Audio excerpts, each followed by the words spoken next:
아, 나옵니까? 예. 아까 인사를 하는데 비록 얼굴은 못생겼지만 하고 이야기하는데 제가 볼 땐 다 선남선녀이신데, 예. 그래서 우리가 잠깐만요.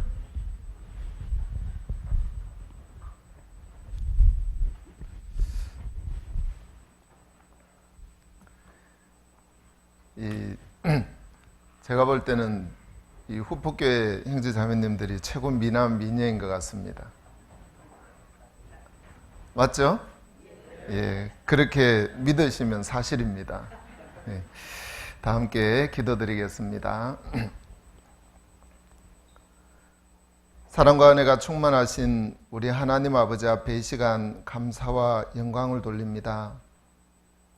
하나님께서 일찍이 우리 영혼을 불쌍히 여겨주시고 이 땅에서 소망이 없고 이 땅에 행복이 없으며 이 땅에 만족이 없는 우리 인생 속에 주님께서 다가와 주셔서 이제 참된 기쁨과 소망과 만족이 되게 하시고 진정한 행복이 무엇인지를 알게 해주심을 감사드립니다. 우리 예수 그리스도로 말미암아 우리가 이처럼 큰 구원의 은혜를 입었고 이 구원의 은혜로 말미암아 우리가 이제 하늘의 소망을 가지고 하나님이 바라보시는 그 세계 안에서 우리가 살아갈 수 있도록 은혜를 베풀어 주심을 감사드립니다. 이 땅을 쳐다보면 우리는 실망한 것이 참 많지만 하나님의 세계를 바라보면 이 땅과 상관없이 우리의 마음에 활력이 넘치고 기쁨이 넘치며 또 하나님께서 바꾸어 주실 것에 대한 소망이 넘치는 걸 생각할 때 감사를 드립니다. 하나님, 이 자리에 있는 모든 형제자매들의 삶 가운데 지금 내 눈에 보이는 것이 어떠하든 그 현실을 바라보며 실망하고 좌절하는 그 마음을 가지는 것이 아니라 하나님을 바라보며 하나님께서 우리를 이끄시고 또 이 일들을 통해서 합력하여 선을 이루실 것에 대한 믿음을 허락해 주셔서 더욱 그 하나님으로 말미암은 풍성한 행복을 누리며 주님 오시는 그날까지 주님을 위해서 살다 주 앞에 설 수 있도록 도와주시고 또 우리가 이 땅에서 바라보는 그 모든 현실 속에서 이제는 주님을 바라보면서 주님의 세계를 이 후포 땅에 마음껏 증거할 수 있도록 은혜를 베풀어 주시길 부탁드립니다. 그래서 우리 주변에 있는 많은 한 영혼들이 구원을 받고 주님 앞으로 돌아올 수 있는 놀라운 은혜를 다해 주시고 그래서 한 사람 한 사람이 같은 마음을 가지고 주를 섬길 수 있도록 도와주시길 부탁드립니다. 이 주의를 허락해 주셔서 감사드리고 또 함께하지 못한 우리 형제자매들이 있다면 하나님께서 은혜와 긍휼을 다해 주셔서 더욱 주님 안에 더 밝은 마음으로 함께할 수 있도록 인도해 주시길 부탁드립니다. 감사를 드리며 우리 주 예수 그리스도의 이름으로 기도드렸습니다. 아멘. 오늘은 사사기 성경을 찾겠습니다. 사사기 6장입니다.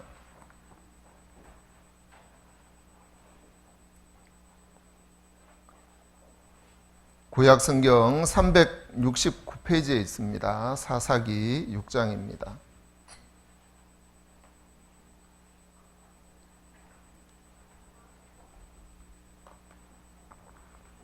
6장 11절부터 18절까지 제가 읽겠습니다. 여호와의 사자가 아비에셀 사람 요아스에게 속한 오므라에 이르러 상수리 나무 아래 앉으니라. 마침 요아스의 아들 기드온이 미디안 사람에게 알리지 아니하려 하여 밀을 포도주 털에서 타작하더니 여호와의 사자가 기드온에게 나타나 이르되 큰 용사여 여호와께서 너와 함께 계시도다. 기드온이 그에게 대답하되 나의 주여 여호와께서 우리와 함께 계시면 어찌하여 이 모든 일이 우리에게 미쳤나이까? 또 우리 열조가 일찍 우리에게 이르기를 여호와께서 우리를 애굽에서 나오게 하신 것이 아니냐 한 그 모든 이적이 어디 있나이까? 이제 여호와께서 우리를 버리사 미디안의 손에 붙이셨나이다. 여호와께서 그를 돌아보아 가라사대 너는 내 힘을 의지하고 가서 이스라엘을 미디안의 손에서 구원하라. 내가 너를 보낸 것이 아니냐. 기드온이 그에게 대답하되 주여 내가 무엇으로 이스라엘을 구원하리이까? 보소서 나의 집은 므낫세 중에 극히 약하고 나는 내 아비 집에서 제일 작은 자니이다. 여호와께서 그에게 이르시되 내가 반드시 너와 함께하리니 내가 미디안 사람 치기를 한 사람을 치듯 하리라. 기드온이 그에게 대답하되 내가 주께 은혜를 얻어사오면 나와 말씀하신 이가 주 되시는 표징을 내게 보이소서. 내가 예물을 가지고 다시 주께로 와서 그것을 주 앞에 드리기까지 이곳을 떠나지 마시기를 원하나이다. 그가 가로되 내가 너 돌아오기를 기다리리라. 18절까지 보시겠습니다. 이 사사기 6장은 기드온에 대한 말씀으로 시작을 하고 있는데 이때 이스라엘 백성들이 이제 사사시대 안에 접어들면서 많은 어려움과 문제들이 많았습니다. 그런데 오늘은 이 기드온을 하나님이 부르시고 또 사사로 세우시고 그 약속 그대로 큰 용사로 이끌어 가시는 그 과정들을 우리가 쭉 살펴보면서 우리는 과연 하나님 안에 큰 용사라고 할 수 있는가라고 한번 생각을 해보는 시간들을 가질까 합니다. 여러분들은 어떻습니까? 구원을 받고 주님 안에 있는데 나는 그리스도의 큰 군사다는 믿음을 가지십니까? 아이고 내가 무슨 큰 군사야. 그냥 구원받고 주님 오시는 그날까지 조용하게 살지 이렇습니까? 전자입니까? 후자입니까? 큰 용사시죠? 그냥 구원받고 은혜로 살죠? 예, 이것도 아니고 저것도 아니고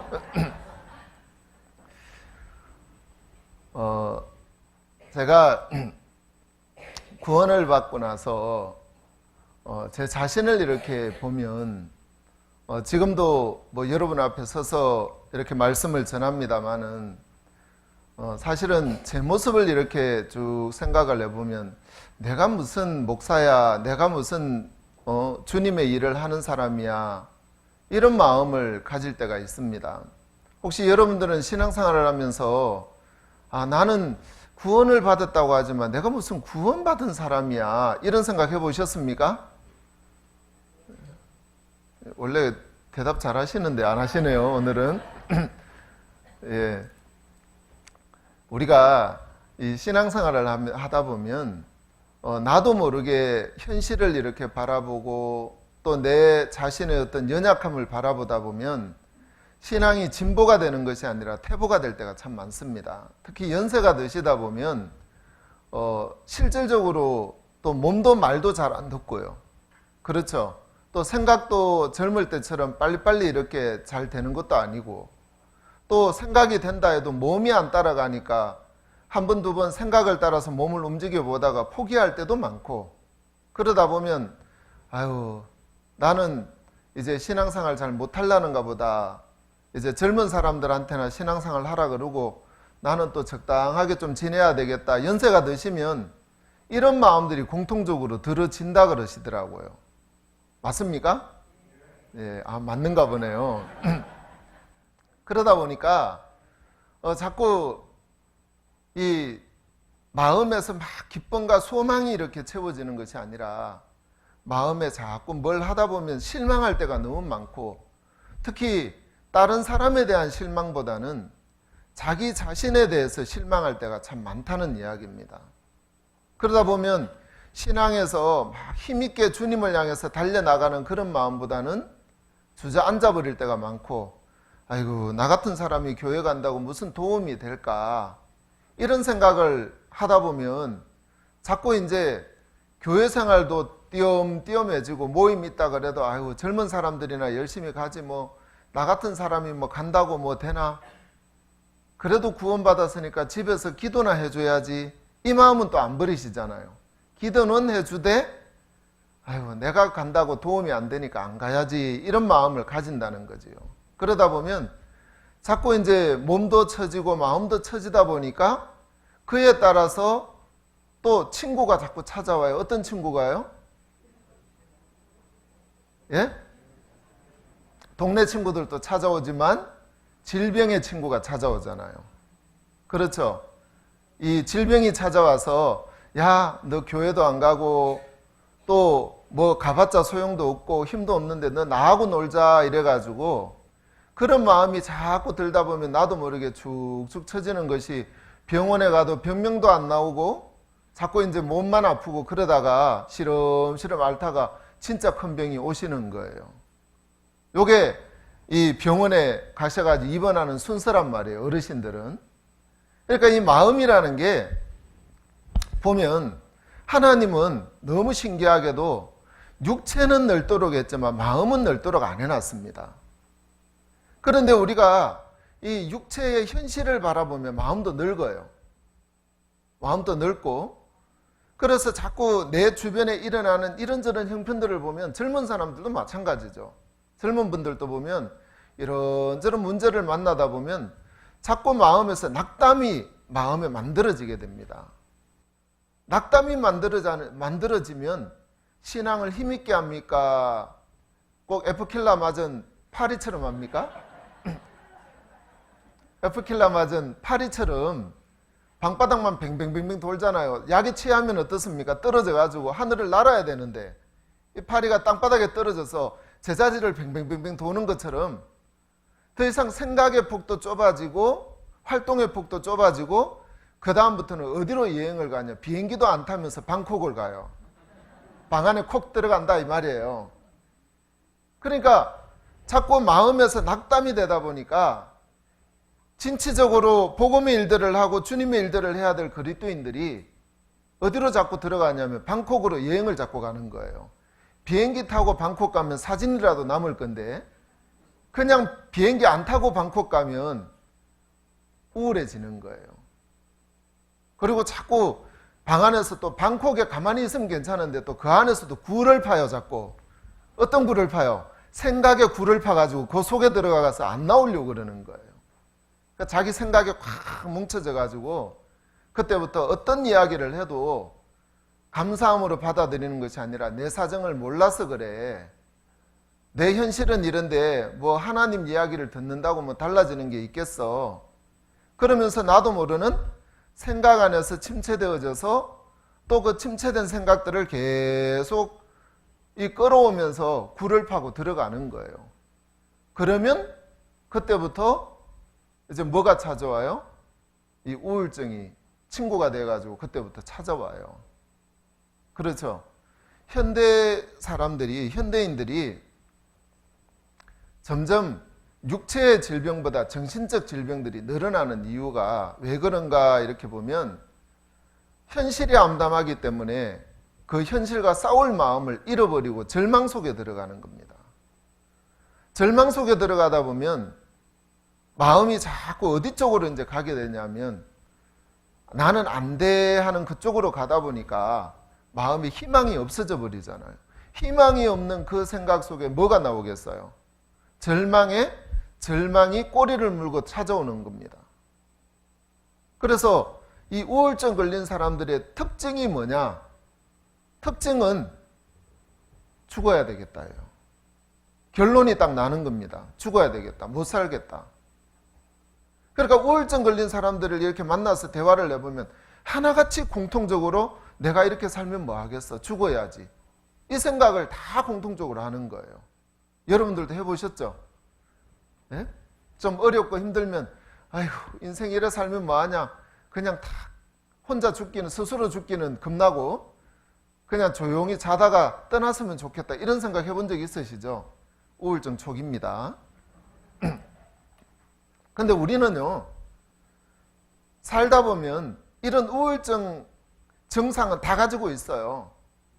다 가지고 있는데 이걸 이길 수 있느냐 이길 수 없느냐에 따라서 환자가 되고 정상적인 사람이에요. 사실은요 누구든지 이 우울증 소질은 다 가지고 있습니다. 저는 없겠어요?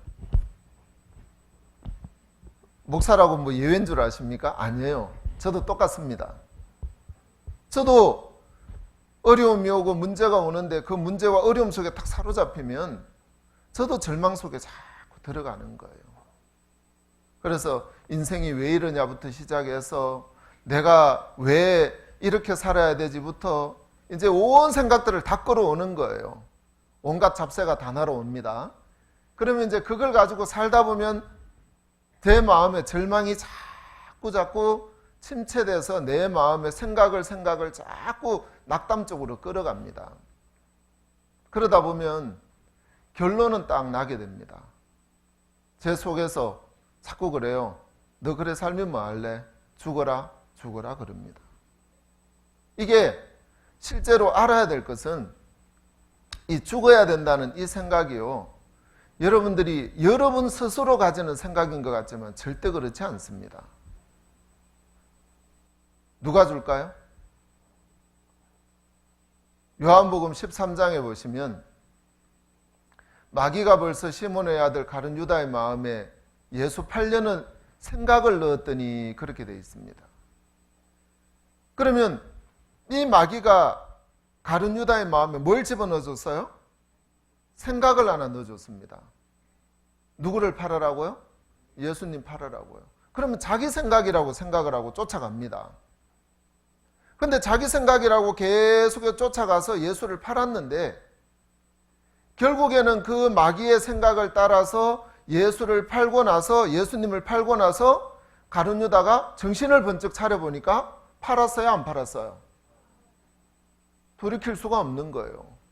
그래서 은 30을 들고 가서 대제사장에게 던져주고 그러고 나서 예수님을 내놔라 그러니까 안 주는 거예요. 그러니까 걱정이 태산 같아서 어떻게 합니까? 그 다음에 돌아가서 행복하게 잘 산 게 아니라 목 매달아 가지고 자살했잖아요. 그래서 창자가 터져 죽었잖아요. 그 떨어져서. 그러니까 이 가룟 유다의 마지막의 결론은 누가 그 생각을 끝까지 넣어줬을까요? 대제사장이 그렇게 합니다. 네가 당하라 그럽니다. 누구 보고요? 마귀 보고, 그 가룟 유다에게 대제사장이 네가 그렇게 했으니 네가 당해. 결국 그 네가 결론을 내라고 하니까 그 생각의 끝이 어디까지 가냐면 죽어야 되겠다는 결론이 딱 나오고 자살해 죽더라고요. 그럼 한번 보세요.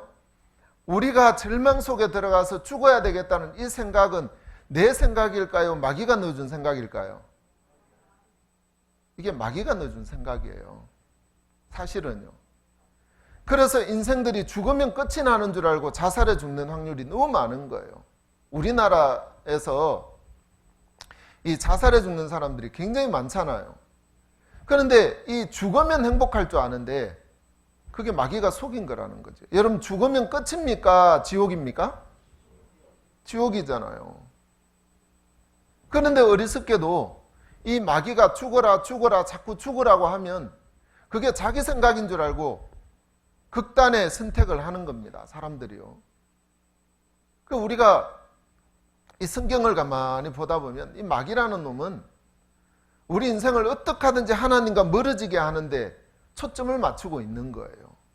하나님과 멀어지도록 해서 우리 마음에 절망을 넣어주고 소망 없이 인생을 살도록 계속 이끌어가는 겁니다. 그러니까 우리 눈은 어느 쪽으로 발달이 되어 있냐?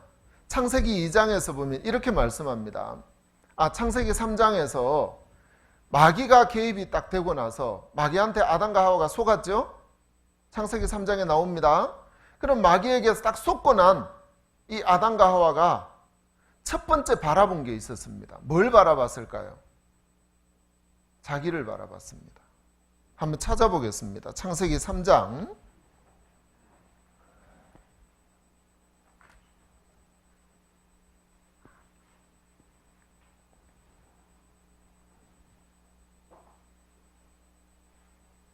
7절입니다.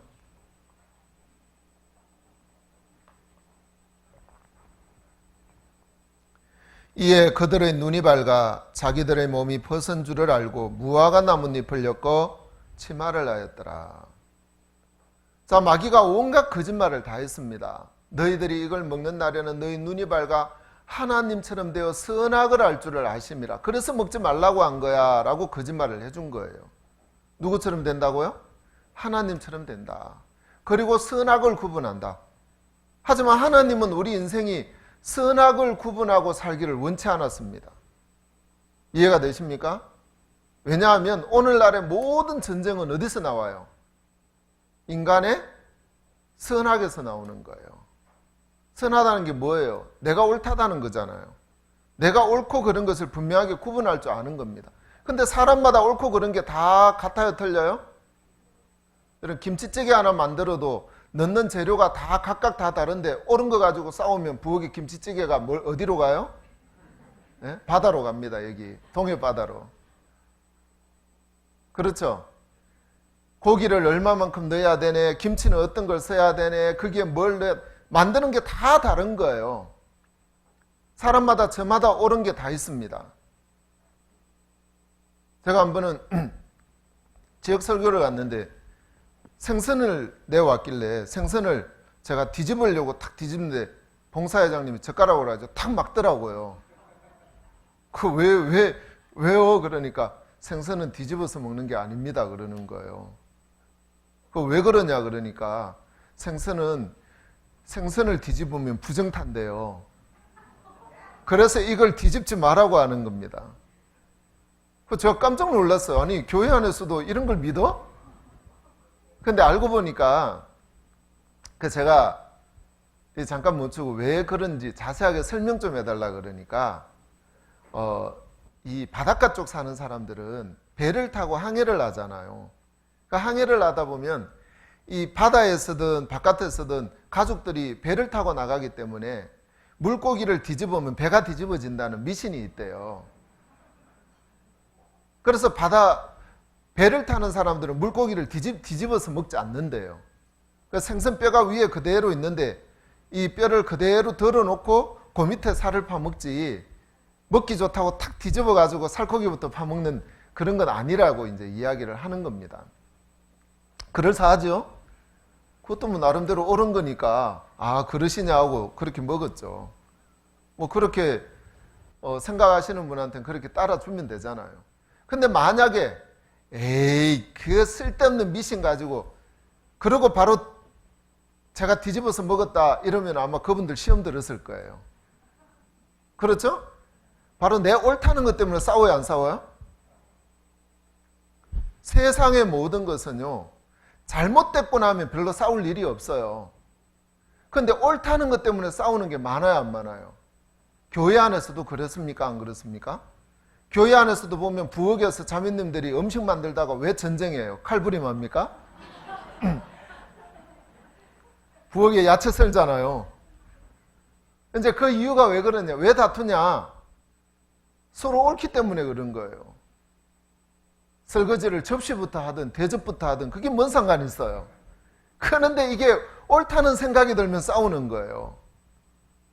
뭐 국을 끓이는데 파부터 넣든 뭐 파를 나중에 넣든 뭐 먹는 건 똑같는데 뭐부터 넣어야, 파를 나중에 넣어야 돼요? 먼저 넣어야 돼요? 그러니까 싸운다니까요.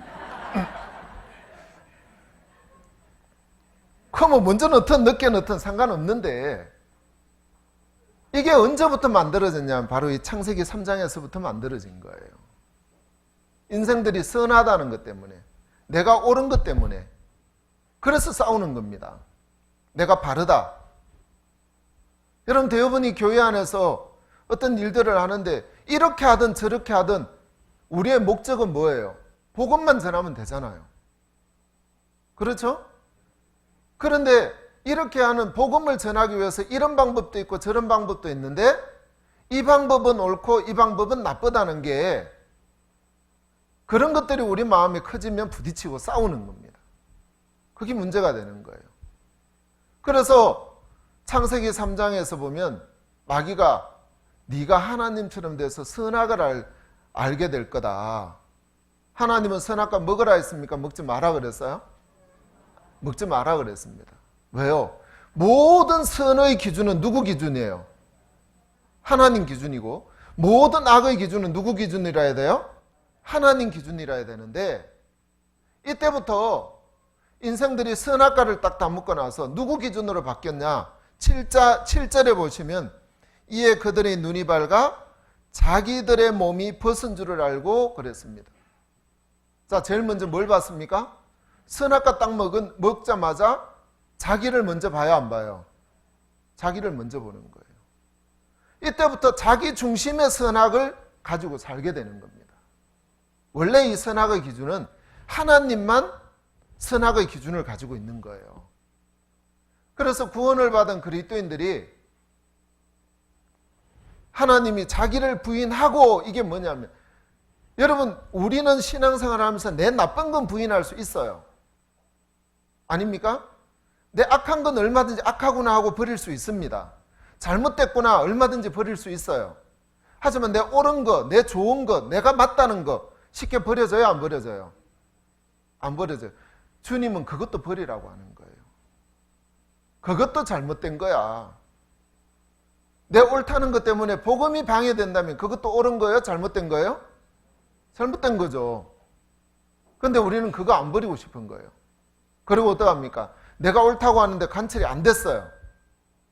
그러면 어떤 마음이 드냐? 그래, 잘 되는 거 한번 보자. 그래가지고 역시나 잘 안 됐어. 그러면 그거 봐. 그런 마음 들어요, 안 들어요? 그거 봐. 내가 안 된다 했잖아. 잘 걸렸다, 이 마음이죠. 그 마음이 악하다는 이야기입니다. 하나님은요. 그 우리가 우리의 선한 것으로, 내 기준의 선한 것을 가지고 있을 때는 우리는 항상 전쟁이 끝나지 않아요. 그렇죠? 여러분, 공산주의를 주장하고 있는 사람들, 또 민주주의를 주장하고 사는 사람들, 또 사회주의를 주장하고 사는 사람들, 다 저마다 옳은 게 있어요, 없어요? 맞죠? 그래서 공산주의를 추종하는 사람들의 그 이야기를 들어보면 한참 듣다 보면 이게 맞는 것 같아요. 민주주의 이야기를 한참 듣다 보면 이게 맞는 것 같아요. 저마다 다 맞아요, 안 맞아요? 그래서 지금도 전쟁이 끝나지 않잖아요.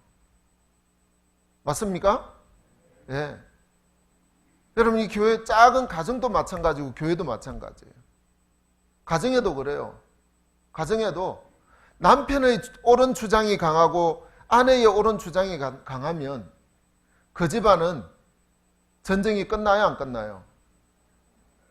서로 못 살겠다 그래요. 그 집은요. 왜요? 서로 옳은 주장이 강하니까요. 그렇죠? 예. 그러니까 우리가 보는 이 세계가 가만히 보면 마귀가 딱 개입돼서 우리를 뭘 보도록 만들어 버렸냐면 이제 우리 자신을 보는 눈을 굉장히 강하게 띄어놨습니다. 그래서 우리 마음이 낙담이 되고 절망 속에 들어가는 사람들의 특징을 보면 자기를 보는 눈이 굉장히 발달되어 있어요. 그래서 자기를 보는 눈이 자기 주변의 환경도 너무 잘 쳐다보도록 만들어 놨습니다. 사람들이 저마다 재주는 다 타고난다 그래요. 은사가 있다 그러죠? 예. 그런데 타고난 재주 중에서 뛰어난 재주를 다 가지고 있는 사람이 있어요. 어떤 재주냐면 멀리 한 3년 후에 있어질 일 아십니까? 모릅니까? 모르잖아요. 모르는데도 3년 후에 안 될 거 절망하는 사람이 있어요. 쉽게 얘기하면 3년 후에 있어질 걱정거리 끌어당겨가 걱정하는 사람이 있다니까요. 오늘 일도 다 걱정도 못하는데 아이고 앞으로 3년 후에는 어떻게 살고 그러면서 걱정도 팔자다 그러잖아요. 이 걱정을 끌어당기는 사람이 있어요. 지금 현실을 보면서 절망 속에 사는 겁니다. 여러분, 우리가 현실을 바라보면 암담한 일들이 참 많습니다. 사실 그러잖아요. 요즘에 뉴스에 늘 보면은 경제가 좋다 그럽니까? 나쁘다 그래요? 그러면 한번 보셔요. 여러분 어릴 때부터 경제가 좋아진 적이 있어요? 한번 냉정하게 한번 생각해 보세요. 경기가 좋아진 적들이 있었습니까? 그때는 그때 나름대로 좋았다고 하지만 그때는 그때 나름대로 어려웠어요. 그렇죠? 10년 후에는요. 10년 전에는요. 10년 전에도 똑같았습니다. 지금도 그러잖아요. 그럼 앞으로는요? 앞으로도 경기가 어렵다고는 똑같이 이야기할 거라는 거죠. 그래서 우리가 대통령 뽑을 때 어떻게 뽑았습니까? 우리나라 대통령에 될 수 있는 요건 중에 하나가요, 경제만 잘 살리는 확실한 대안만 있으면 대통령 될 확률이 높아요. 왜요? 우리는 하도 경기가 나쁘다 계속 그 얘기를 했기 때문에 경제만 살릴 수 있는 플랜을 제대로 가지고 있는 대통령이면, 대통령 후보면 뽑아주는 거예요, 국민들이. 그렇죠? 그런데 대통령 한 2년 3년 지나면 인기도가 높았다가 점점 떨어져요, 올라가요? 떨어질 수밖에 없죠. 왜요? 에휴, 이 사람도 잘 될 줄 알고 뽑아줬더니만 똑같네 이러면서 또 실망하는 거예요. 그렇죠? 예. 누구든지 그렇다는 겁니다. 그러니까 우리가 이 땅의 현실을 보면서 경기 나쁘다 그러다 보니까 구원을 받은 그리스도인들의 마음속에도 경기가 좋아요, 나빠요? 좋습니까, 나쁩니까? 나쁘죠. 고생하고 사시잖아요, 경기 나쁜 속에서. 그런데 우리가 하나님을 제대로 알면 우리가 현실을 보면서 나쁘다고 하지 않고 이 속에서 하나님 앞에 감사가 크게 넘쳐나고 이 속에서 하나님이 일하실 것에 대한 소망을 가질 수 있다는 겁니다. 자, 오늘 읽었던 이 기도원에 대한 부분을 한번 보시겠습니다. 사사기 6장을 돌아가겠습니다.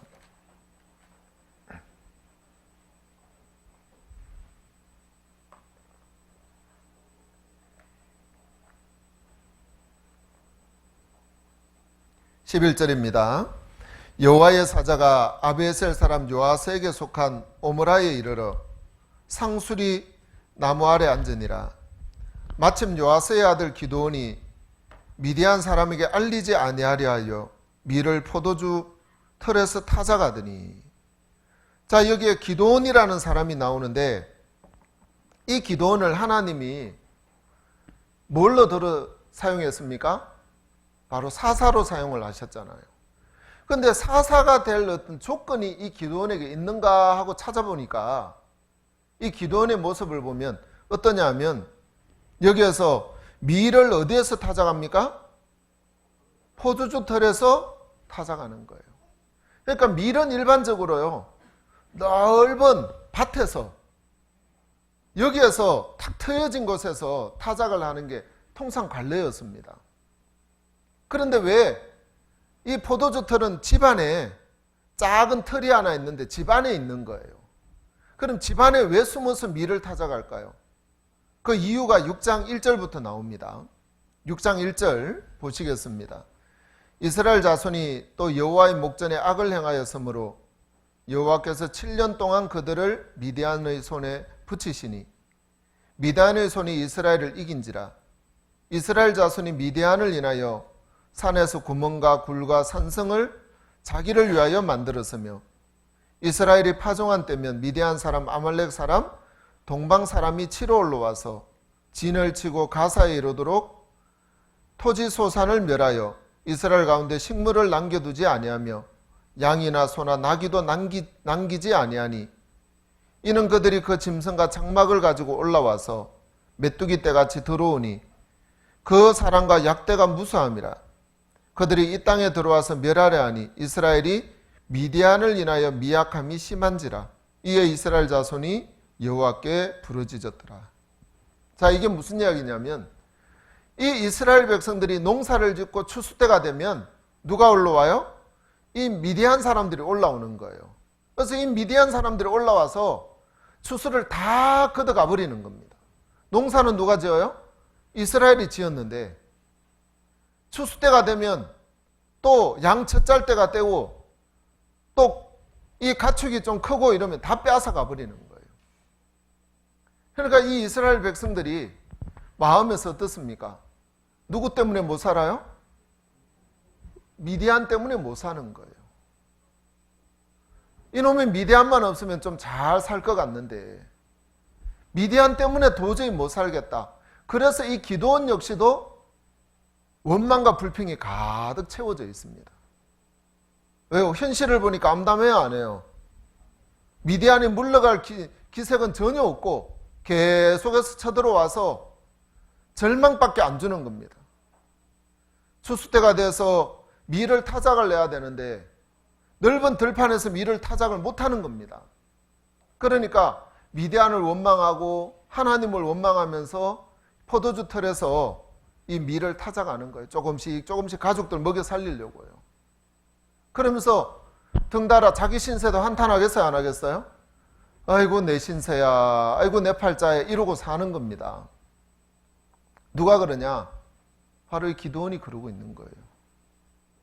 자, 그래서 이 12절에 보면 이런 기드온에게 여호와의 사자가 나타납니다. 12절, 여호와의 사자가 기드온에게 나타나 이르되 큰 용사여 여호와께서 너와 함께 계시도다. 이게 말이 되는 이야기예요. 지금 기드온은 굉장히 소심한 사람인 걸 알 수 있고 우리처럼 그냥 보통 사람인 것을 알 수가 있잖아요. 그죠? 만약에 하나님이 말씀한 대로 큰 용사고 하나님이 함께 하시다 이걸 느꼈다면 기드온이 밀을 어디에서 타작했겠어요? 미디안 너희들 와봐라, 내가 다 쳐부술 거다 하면서 일부러 큰 들판에다가 밀 타작할 거예요. 근데 기드온이 그렇게 했어요? 안 했어요?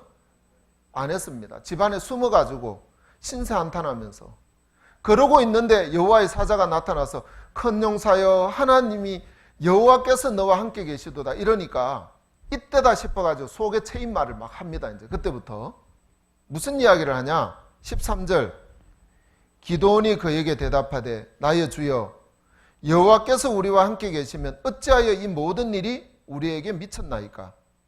또 우리 열조가 일찍 우리에게 이르기를 여호와께서 우리를 애굽에서 나오게 하신 것이 아니냐 한 그 모든 이적이 어디 있나이까? 이제 여호와께서 우리를 버리사 미디안의 손에 붙이셨나이다. 자, 기드온의 입에서 무슨 이야기가 나와요? 하나님이 함께 하는데 지금 이런 꼴을 당하고 삽니까? 이 얘기잖아요. 맞죠? 네. 미디안의 이 기드온의 입에서 나오는 말이 당연합니까? 잘못된 말이에요. 남의 얘기니까 쉽게 잘못됐다 하죠. 근데 우리 얘기 한번 해보세요. 만약에 내가 사업을 하는데 이 미디안 같은 사람들이 오는 것처럼 돈 좀 벌었다 싶으면 그동안 빚진 빚쟁이들이 찾아와가 빚낸 아이가 돈 다 가져가 버리는 거예요. 그래서 먹는 것도 걱정해야 되는 거예요. 그래 또 사업이 좀 잘 된다, 돈 좀 벌었다 싶은데 또 직원 한 명이 또 사고를 쳐가지고 그 돈 다 물어줘야 되고 이런 일들이 생기면 원망되겠어요, 안 되겠어요? 아무리 구원을 받아도 이런 마음이 안 들겠냐는 거예요. 이들은요 어릴 때부터 하나님을 섬기는 사람들이었습니다. 그리고 하나님 말씀을 배우는 유대인들이었고요. 이런 유대인이라도 이런 문제가 만들어지니까 뭐라고 이야기를 하냐면 하나님이 있는데 어찌 우리가 이런 일이 생깁니까? 우리는 어떻습니까? 평소에 아무 일이 없을 때는 이런 생각 안 하는데 우리가 구원을 받고 교회 생활을 하고 그러면 우리는 끝까지 아무 문제가 없기를 바라는 마음이 있어요, 없어요? 있잖아요. 그런데 문제가 생길 때가 있어요, 없어요? 있으면 그 문제가 내가 감당할 수 있으면 그래도 하나님이 징계하시는 것보다 이 정도로 생각을 하는데 그 이상으로 이제 어려움을 만나면 기드온처럼 똑같이 원망할까요? 안 할까요? 안 합니까? 솔직해서 좋습니다. 하지요.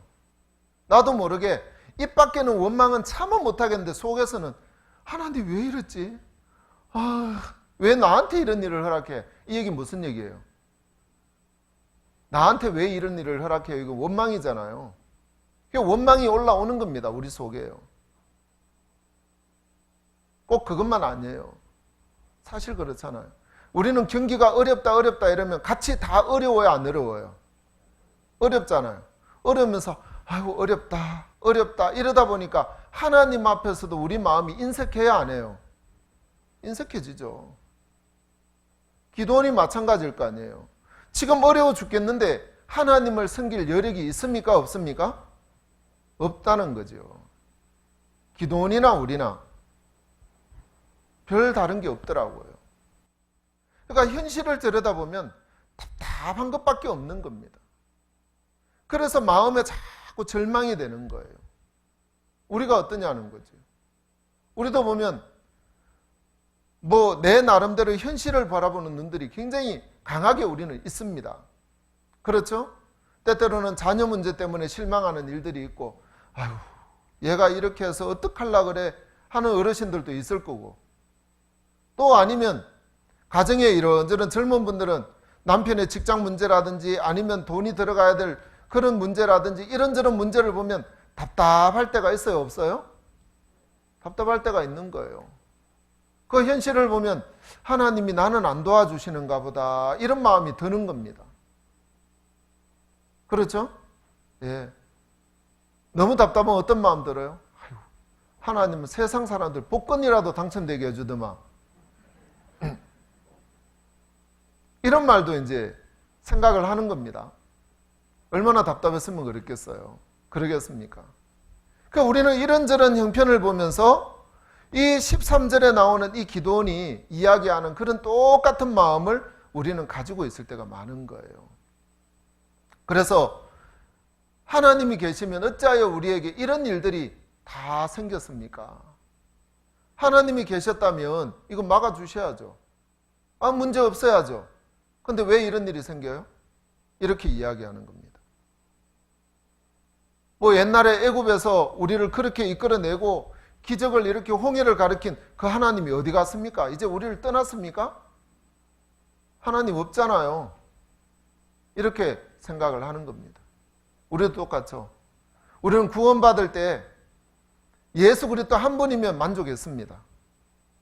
여러분들 구원받을 때 안 그랬습니까? 저는 그랬거든요. 저는 굉장히 어려운 환경 속에서 구원을 받았습니다. 구원을 받고 나니까 하나님이 그 십자가의 그 예수 그리스도를 말미암아 내 인생을 끝을 내버렸구나. 절망스러운 내 인생이 끝이 나버렸구나. 죄악된 내 인생이 끝이 나버렸구나. 그 십자가에서 내 모든 인생이 이제 다 끝이 나고 새로운 내 인생이 서지겠구나. 그 마음이 들어지더라고요. 그리고 또 들어지는 마음이 이 나를 사랑하는 이 예수님 한 분이면 내 인생 어떤 일을 만나도 이제 만족하고 살겠다 이런 마음이었거든요. 여러분들은 어땠습니까? 그냥 천국 가는 것만 감사했습니까? 아니잖아요. 사실 하나님이 우리를 사랑하시는 그것으로 인해 천국을 선물로 주신 거예요. 천국은 뭐예요? 선물일 뿐이에요. 이 선물을 우리에게 주셨는데 우리가 이 선물을 가지고 선물만 만족하는 것이 아니라 선물을 주신 그 하나님의 마음을 찾아봐야 되는 거예요. 하나님의 마음을 찾아보면 우리를 구원하신 그 이유는 이제 얘야, 하나님이 이렇게 말씀합니다. 얘야, 너 그동안 수고하고 슬픔 속에서 온갖 고통 속에 살았던 너 인생 내가 십자가의 끝을 내고 이제부터 네 인생 내가 책임져 줄게. 그게 하나님의 약속이거든요. 맞습니까? 예. 우리 그렇잖아요. 하나님이 우리를 이처럼 책임져 주신 거예요. 우리가 어떤 어려움을 만나도 이 어려움은 누가 책임져야 될 문제예요? 납니까? 하나님입니까? 하나님이죠. 우리가 어떤 문제를 만나도 내가 주님 안에서 만나는 문제라면 이 문제는 하나님 거더라고요. 근데 우리가 구원을 받을 때 그 하나님이 점점 희미해지는 거예요. 그리고 현실을 들여다보는 눈들이 커지다 보니까 이 하나님이 이 문제를 통해서 또 내게 축복하시겠다. 또 내 삶을 새로운 길로 인도하시겠구나. 내 삶을 또 바꿔가시겠구나. 이 마음은 우리는 가지지 못할 때가 너무 많은 거예요. 그러다 보니까 어떻습니까? 현실만 자꾸 들여다보는 거예요. 현실만 들여다보면서 낙담하는 겁니다. 그러면서 자기 연민에 자꾸 빠지는 거예요. 자기의 부족함에 자꾸 빠지는 겁니다. 그러다 보니까 신앙생활이 재미가 있어요? 재미가 없어요? 재미가 없어지잖아요. 그리고 자꾸 우리 목사님은 우리한테 집만 자꾸 잔뜩 얹어주는 것 같잖아요. 교회 오면 매일 뭘 하라는 것밖에 없는 것 같잖아요. 아니에요. 그건 구원을 받은 우리의 마음이 잘못돼서 그런 거예요. 뭘 들여다봐 버리니까요? 여기에서 이 기도원은 현실을 보니까 소망이 있습니까? 낙담이 돼 있어요. 낙담이 돼 있는 겁니다. 이 기도원의 마음에 행복으로 채워져 있는 마음은 절대 찾아볼 수가 없습니다. 낙담이 돼 있는 거예요. 그런데 기도원이 하나님과 대화를 하면서 마음이 점점 바뀌어갑니다. 점점 바뀌어가더라고요. 그리고 결국은 이 기도원이 뭘로 바뀌냐면 큰 용사로 이스라엘을 구원하는 일들 앞에 사용이 되는 거예요. 분명히 똑같은 사람인데 하나님의 마음이 들어가는 기도원과 하나님의 마음 없이 현실만 바라보는 기도원의 모습은 전혀 다른 거예요. 우리가 똑같습니다. 우리가 구원을 받고 주님 안에 이 교회 안에 있다고 하지만 어쩌면 우리는 현실을 바라보는 눈들이 굉장히 많이 커져 있을 때가 있습니다. 저도 목회를 하다 보면 이 교회 안에서 형제자매들과 같이 생활하다 보면 형제자매들이 때때로 실수하고 때때로 일을 하면서 또 부딪힐 때도 있고 이런저런 일들이 또 잘 안 될 때가 있고 그럴 때가 있어요. 그러다 보면 누구한테도 이야기를 잘 안 하지만 제가 가만히 그 현실을 보면 이 교회 되겠나 이런 마음이 들겠습니까? 안 들겠습니까? 들 것 같아요. 예, 들더라고요. 한 번씩. 그 마음이 들으면 형제자매들이 어떤 문제를 일으키고 이런저런 속상한 일을 들고 올 때마다 제 마음에서 실망이 자꾸 되는 거예요. 이 교회가 무슨 바뀌겠나? 이래가지고 무슨 전도가 되겠나? 이래가지고 하나님이 일을 하시겠나? 이런 마음이 되니까 나도 모르게 마음에서 절망이 자꾸 채워지니까 그냥 집무실에 혼자 조용하게 책 보고 있는 게 너무 좋은 거예요. 그게 이제 굴파는 거예요. 누구의 마음을 잃어버렸습니까? 하나님의 마음을 잃어버리니까 제 마음에 절망이 자꾸 되는 겁니다. 제가 얼마 전까지 이제 좀 그런 마음이 한 달이요 이렇게 지속되더라고요. 벗어나고 싶은데 잘 안 벗어나지는 거예요. 자꾸 현실을 보면서 암담해지고 내 마음에서 그러다 보니까 자꾸 제 안에 이제 짜증 낼 데가 없으니까 제 아내한테 자꾸 짜증을 내는 거예요. 동네 북이잖아요, 제 아내가. 나도 모르게 이 짜증이 나니까 제 아내한테 투덜투덜 하는 거예요. 그러면 제 아내가 당신 왜 그러냐고 요즘에. 몰라 자꾸 짜증이 나. 저도 자꾸 그런 마음이 드는 거예요. 그러니까 형제자매들 앞에서는 예 안녕하세요 이러려니까 이것도 참 힘든 거 있잖아요.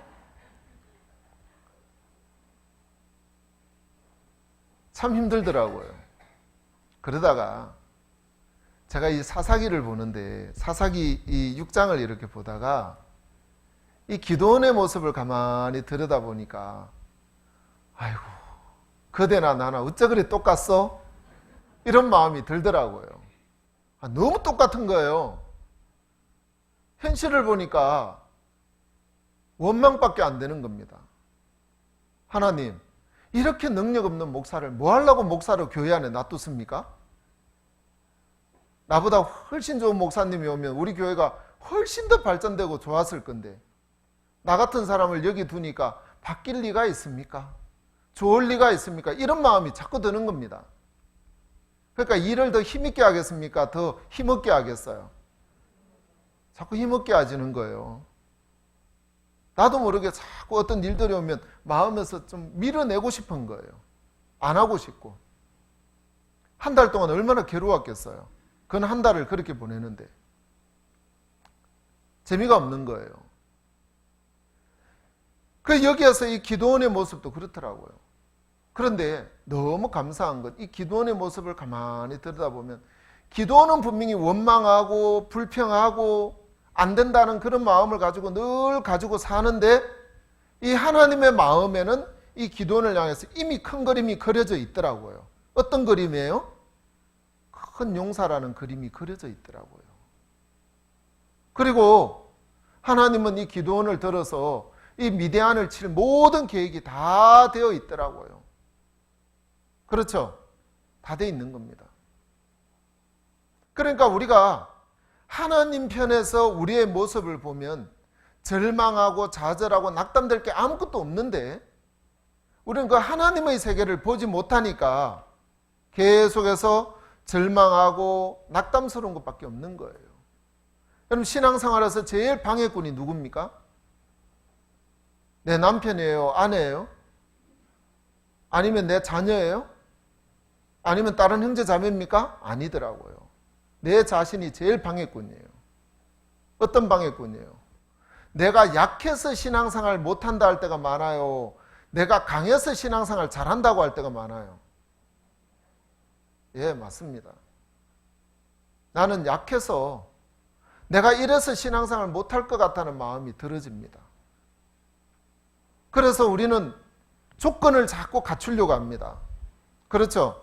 구원받고 나서 10년이 됐으면 10년 동안 뭘 갖추고 싶었어요? 조건을 갖추고 싶었잖아요. 그래서 10년 동안 나름대로의 조건을 가지고 삽니다.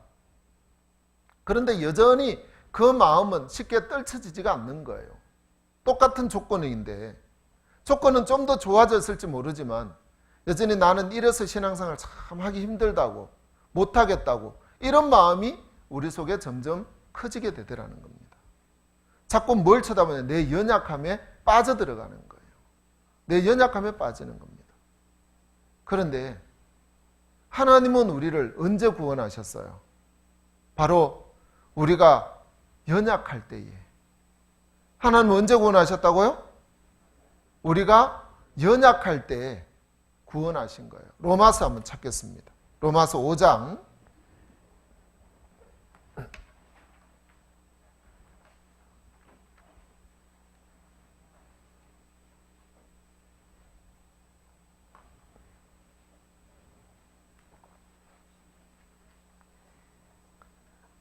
5장 6절입니다.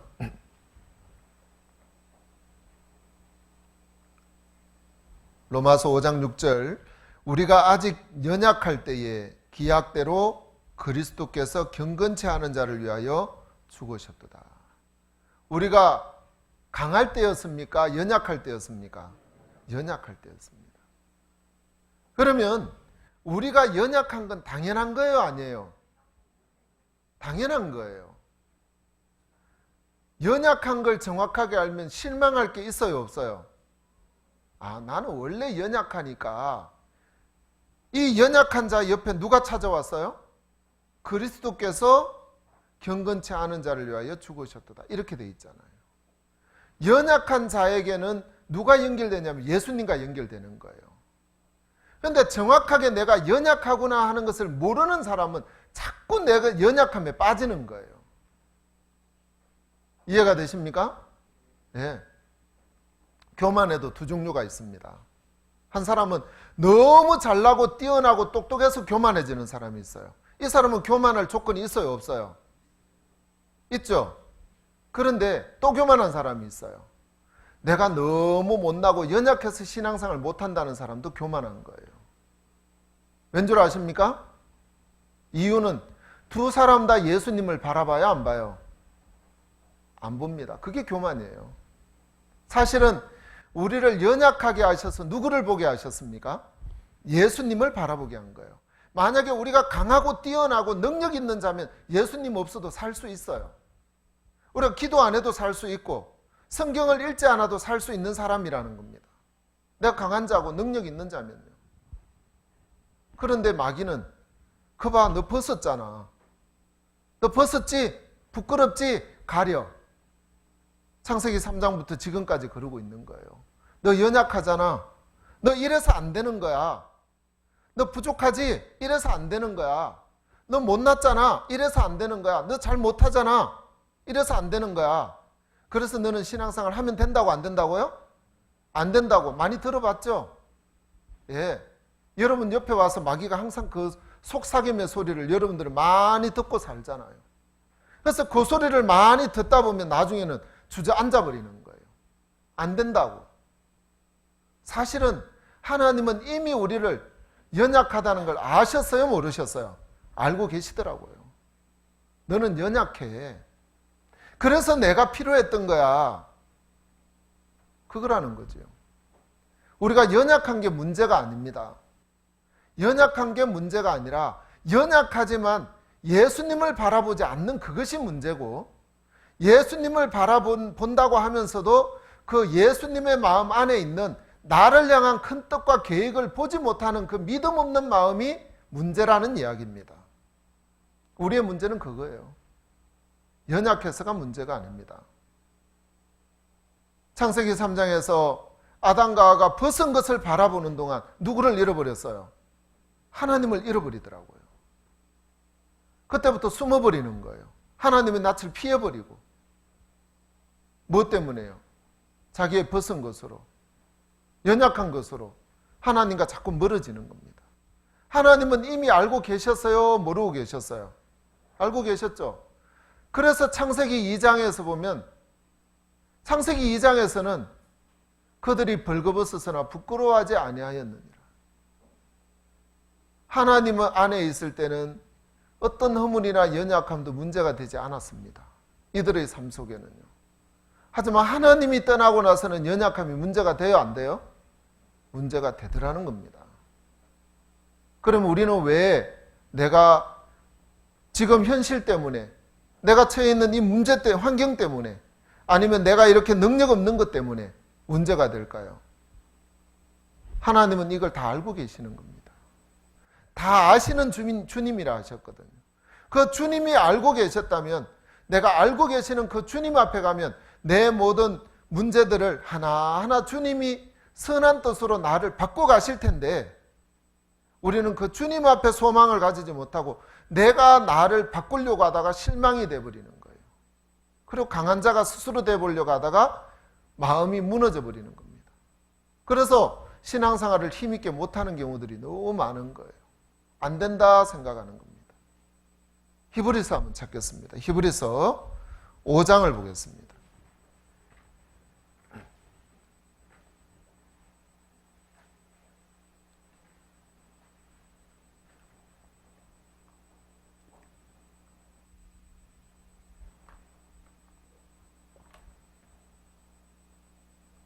(5장 1절입니다) 대제사장마다 사람 가운데서 취한 자이므로 하나님께 속한 일에 사람을 위하여 예물과 속죄하는 제사를 드리게 하나니, 저가 무식하고 미혹한 자를 능히 용납할 수 있는 것은 자기도 연약에 사여 있음이니라. 이러므로 백성을 위하여 속죄제를 드림과 같이 또한 자기를 위하여 드리는 것이 마땅하니라. 대제사장이 있는데 구약시대 제사장을 이야기합니다. 이 구약시대 대제사장도 연약합니까? 완전합니까? 연약한 거예요. 그래서 대제사장이 속죄일 날 속죄제를 드리기 전에 먼저 자기를 위해서 제사를 먼저 드려야 됐던 겁니다. 그 제사의 의미는 바로 예수님으로 연합한다는 겁니다.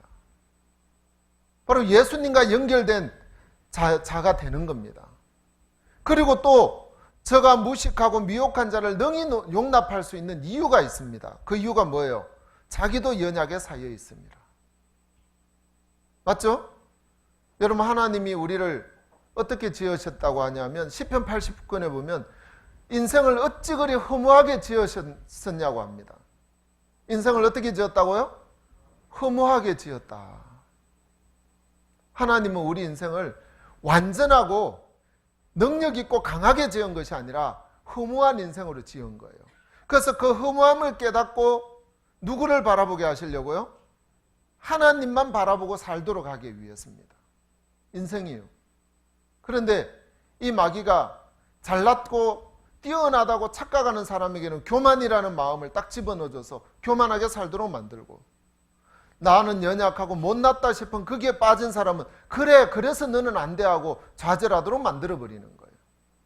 그래서 주님을 바라보지 못하고 살도록 만든다는 이야기입니다. 여러분, 우리가 왜 어렵습니까? 왜 우리가 세상 사람들이 어렵다고 하는 이 어려움 속에 같이 어렵다고 해야 됩니까? 아니라는 겁니다. 여러분, 하나님이 이 세상을 어렵게 하신 이유가 있습니다. 뭐 하게 하려고요? 하나님을 바라보게 하려고요. 그래서 구원을 받게 하려고요. 똑같이 우리가 세상 안에 살지만 우리는 세상에 질 사람이 아니라는 이야기입니다. 세상이 아무리 어렵다고 그래도 우리에게는 그 어려움을 주관하시는 분이 누구라고요? 하나님이고 우리의 아버지라는 겁니다. 여러분, 우리가 그 아버지 안에 있기 때문에 우리는 어렵지만 어렵지 않는 거예요.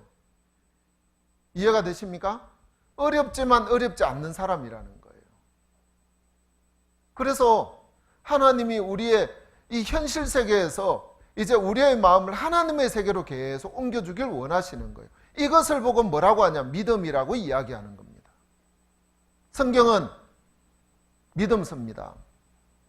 성경의 모든 기록은 믿음으로 연결되어 있는 세계입니다. 그렇죠? 여러분, 이 믿음을 경험하는 사람들의 특징은 현실 안에서 안주하는 사람은 믿음을 절대 경험하지 못합니다. 그래서 이 기도원을 하나님이 이 현실에서 계속해서 옮기는 일들을 하는 거예요. 자, 다시 사사기 6장을 한번 보겠습니다.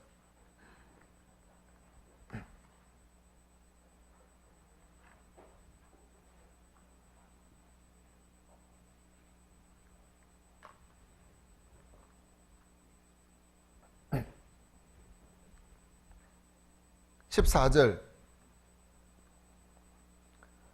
여호와께서 그를 돌아보아 가라사대 너는 내 힘을 의지하고 가서 이스라엘을 미디안의 손에서 구원하라.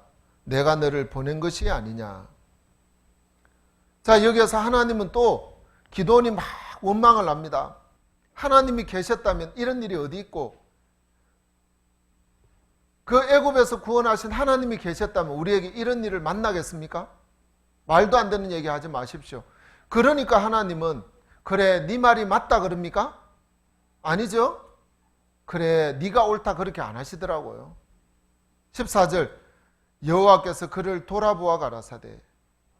여러분, 여기서 이렇게 자기 현실 속에서 낭망하고 원망하고 있는 이 기도원에게 하나님은 또 여전히 돌아보셔 안 돌아보셔요? 또 돌아보는 거예요. 그를 돌아보아. 이 말씀이 얼마나 감사해요. 그를 돌아보아.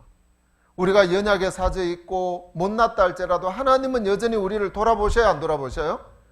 돌아보고 있는 거예요. 그래서 이 뒤에 보면 가라사대 너는 내 힘을 의지하고 가서 이스라엘을 미디안의 손에서 구원하라. 내가 너를 보낸 것이 아니냐. 야, 기도원아, 너 미디안이 이렇게 해서 어렵다고 이야기하냐? 미디안이 곡식을 빼앗고 날마다 쳐들어와서 너를 괴롭힌다고 너는 괴로워하냐? 아니야. 내가 너를 이 땅에 둔 건 너로 하여금 이 문제를 해결하라고 이 땅에 둔 거야. 하나님은 그렇게 말씀하시는 거예요. 야, 네 곁에 내가 있잖아. 너 나 믿고 한번 큰 용사의 삶을 안 살아볼래? 너 나 믿고 큰 용사의 삶을 살면 내가 너를 도와줄게. 그럼 넌 큰 용사가 될 거야. 하나님 마음 안에 있는 그 뜻을 이 기도원에게 계속 넣어주는 일들을 하나님은 하시는 거예요. 15절. 그런데 이제 이 기도원이 이 얘기를 듣고 15절. 기도원이 그에게 대답하되 주여 내가 무엇으로 이스라엘을 구원하리까? 보소서 나의 집은 므낫세 중에 극히 약하고 나는 내 아비 집에서 제일 작은 자니이다. 나는 내 아비 집에서 제일 작은 자고 우리 집안도 제일 약한 집안입니다. 이런 집안이 무슨 주소로 사람들을 모아서 군인을 일으키고 전쟁을 하겠습니까? 이건 말도 안 되는 이야기입니다. 또 여전히 뭘 이야기해요? 여전히 자기가 보는 현실을 또 이야기하는 거예요. 여전히. 그런데 16절 같이 읽겠습니다. 여호와께서 그에게 이르시되 내가 반드시 너와 함께하리니 내가 미디안 사람 치기를 한 사람을 치듯 하리라. 하나님은 반드시라 그러더라고요. 반드시. 누구와 함께 한다고요? 기도는 너와 함께 할게. 네가 이 미디안을 한 사람 치듯 쉽게 이길 수 있도록 내가 해줄 거다. 그러면 됐지 않니? 이 말씀을 하는 거예요. 하나님은 오늘날 우리에게 똑같은 말씀을 하고 있습니다. 실제로 우리는 우리 자신을 보면 이 기도원이 하는 대답 말고는 그 이상 할 수 없습니다. 하나님, 내가 뭡니까? 내가 뭐 여기에서 국회의원이라도 하고 있고, 아니면 내가 여기에서 높은 지위라도 가지고 있고, 좀 힘이라도 있으면 내가 이 현실을 이길 수 있는 모든 능력이 있을 텐데 나는 그런 힘도 없습니다. 한번 보세요. 나는 한낱 아무 능력 없는 무능력자인 한 사람에 불과합니다. 하나님, 내가 이렇게 늙었는데 뭘 할 수 있습니까? 내가 지금 내 먹고 살기도 바빠 죽겠는데 내가 뭘 할 수 있습니까? 기도원이 했던 얘기가 바로 이 얘기였습니다. 내가 뭘 할 수 있습니까? 아무것도 할 것이 없습니다. 기도는 자기 자신을 보면서 늘 이 얘기를 하는 거예요. 하나님이 해놓으시고 계획하신 그 세계를 못 보니까 그렇다는 겁니다. 성경에도 그렇더라고요. 성경에 수많은 선진들이 항상 이 믿음의 세계로 넘어가기 전에 가졌던 마음이 하나 있더라고요. 아브라함의 아내 사라가 몇 살에 이삭을 낳았습니까? 89에 낳았습니다. 90살에 낳았습니다. 89에 임신을 했어요. 그렇죠? 네. 아브라함은요 100살에 낳았습니다. 하나님이 이 아브라함에게 약속을 했습니다. 75세 때 불러내서 아브라함을 불러내가지고 하나님이 약속을 합니다. 물배를 셀 수 없도록, 물배를 셀 수 있나 보라. 셀 수 없습니다. 이와 같이 네 후손을 내가 만들어줄게. 하나님이 약속을 한 거예요. 근데 약속을 했지만 아브라함은 약속을 믿어요, 안 믿어요? 못 믿더라고요, 처음에는요. 그래서 계집종, 사라의 계집종 하갈, 자기 아내의 그 몸종에게 들어가서 낳은 자식이 이스마엘이잖아요. 그 이스마엘이 지금의 중동 지방이거든요. 지금도 이스라엘을 괴롭혀요, 안 괴롭혀요? 지금도 괴롭히는 거예요. 믿음 없이 낳은 자식 때문에. 이 아브라함이 그 시행착오를 겪더라고요. 창세기 한번 찾아보겠습니다. 창세기 18장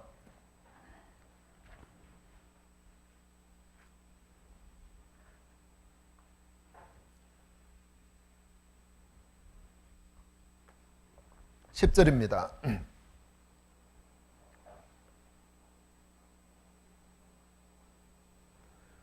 창세기 18장 10절. 그가 가라사대 기한이 이를 때에 내가 정녕 내게로 돌아오리니 내 아내 사라에게 아들이 있으리라 하시니 사라가 그 뒤 장막문에 들었더라. 아브라함과 사라가 나이 많아 늙었고 사라의 경수는 끊어졌는지라. 사라가 속으로 웃고 이르되 내가 노쇠하였고 내 주인도 늙었으니 내게 어찌 낙이 있으리요. 여호와께서 아브라함에게 이르시되 사라가 왜 웃으며 이르기를 내가 늙었거늘 어떻게 아들을 낳으리요 하느냐. 자, 여기에서 보시면 하나님께서 이 사라에게 자식을 주겠다고 약속하셨습니다. 근데 사라가 현실을 가만히 보니까 자기 나이가 몇 살이에요? 89이잖아요. 여러분 여기에 89 되신 어르신 계세요? 그보다 다 젊으시죠? 예. 근데 한 60만 된 어르신한테, 예? 자매님한테 하나님이 꿈에 나타나가 내년 이맘때에 아들이 있으리라 이러면 아이고 흉측해라. 아마 그럴 거예요. 50만 돼가지고도 임신하면은 아이고 저거 어째, 아이고 저거 어째. 그래요, 안 그래요? 그러는데 89 된 할머니한테 하나님이 자식 준다 그러니까 사라가 뭐라 그럽니까? 예? 아브라함과 사라가 나이 많아 늙었고 사라의 경수는 끊어졌는지라. 여자가 생리를 하지 않으면 자식 낳을 수 있어요, 없어요? 없거든요. 경수가 끊어졌다 바로 그 말이거든요. 그런데 하나님이 경수도 끊어졌고 나이가 많아 기력도 없는 이 할머니한테 자식 준다고 한 거예요. 그러니까 못 믿으니까 비웃었습니다. 비웃어서 웃었어요. 12절 사라가 속으로 웃고 이르되 내가 노쇠하였고 내 주인도 늙었으니 내게 어찌 낙이 있으리요. 우리가 보는 세계는 바로 이 세계예요. 여러분들이 지금 보고 있는 이 세계는 바로 이런 현실을 보고 있는 세계라는 겁니다. 어떤 문제가 닥치면 우리는 그 문제를 보면서 그 봐, 어렵잖아. 우리는 쉽게, 이거 보는 것은 쉽게 이야기할 수 있어요, 없어요? 쉽게 이야기할 수 있습니다. 그렇죠? 예. 우리는 보는 것으로 쉽게 이야기할 수 있지만 앞으로 되어질 그 세계에 대해서는 못 보는 거예요. 못 볼 때가 너무 많습니다. 그렇더라고요. 그러니까 보는 것 때문에 우리는 쉽게 낙담하고 힘들어하고 절망하고 우리는 그렇더라고요. 사라가 보는 것 때문에 절망하는 거예요. 보는 것 때문에. 여러분 보십시오. 우리가 지금 태양이 있습니다. 태양 보이십니까? 안 보이세요? 이 태양이 이제 태양빛이 이 지구까지 오는데 시간이 대략 8분이 걸린답니다. 1초에 지구를 7바퀴 반을 돈대요. 굉장히 빠르죠? 빠른데 지구까지 돌아가는 이 시간이 8분이 걸린대요. 그러면 지금 여러분들이 바깥에 한번 보십시오. 밖을 한번 보세요. 화창하죠? 이 태양빛이 실제로는 여러분들이 보는 것은 아, 태양빛이구나 라고 하지만 이 태양빛은 태양에서 몇 분 전에 떠난 거라고요? 8분 전에 떠났던 것을 여러분들이 볼 뿐이라는 거예요. 지나간 거예요, 아니에요? 지나간 걸 보면서 아, 이거 이 현실이구나 하는 거라는 거지요. 제가 왜 이런 얘기를 할까요? 여러분들이 지금 보고 있는 이 현실이 진짜 과연 현실이라고 할 수 있냐는 거예요. 현실입니까? 아니요. 이것도 지나간 과거일 뿐입니다. 아시겠습니까? 내가 지금 어렵다고요? 아니요. 이것도 지나간 과거일 뿐입니다. 그런데 우리는 이 어려움은 어렵다는 이것 때문에 내일 또 어려워질 거라는 믿음을 가져야 안 가져요? 가져야 안 가져요? 가지잖아요. 그러니까 내일 또 어려운 거예요. 맞죠? 예. 하나님의 마음에는 사라에게 이미 자식 줄 계획이 있었어요, 없었어요? 그런데 왜 하나님의 마음에 있는 그 사라의 마음에 하나님 마음에 있는 이 자식을 사라에게 바로 안 줬을까요? 사라의 마음에는 현실을 보는 눈이 크지 하나님이 말씀하시고 일하실 것에 대한 이 눈이 작은 거예요.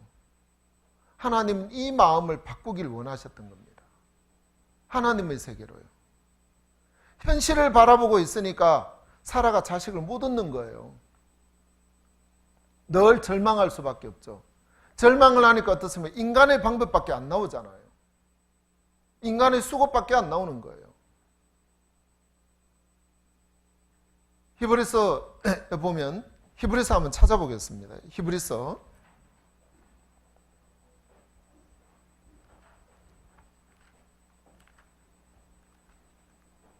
11장입니다.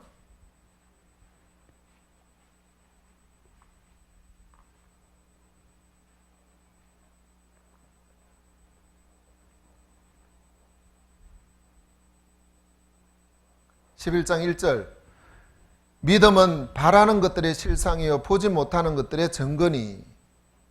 자, 여기에서 믿음은 바라는 것들의 실상이요. 그런데 바라는 것들의 이걸 한번 딱 가려보십시오. 바라는 것들의 이 글자를 가리고 한번 읽어보겠습니다. 같이 시작. 믿음은 실상이요. 믿음이 뭐라고요? 믿음이 실상인 거예요. 여러분, 이 지구는, 이 땅은 하나님의 말씀대로 지금 우리가 어떻게 보든 어떻게 느끼든 바뀌어가고 있어요? 안 바뀌어가고 있어요? 바뀌어가고 있더라고요. 그렇죠?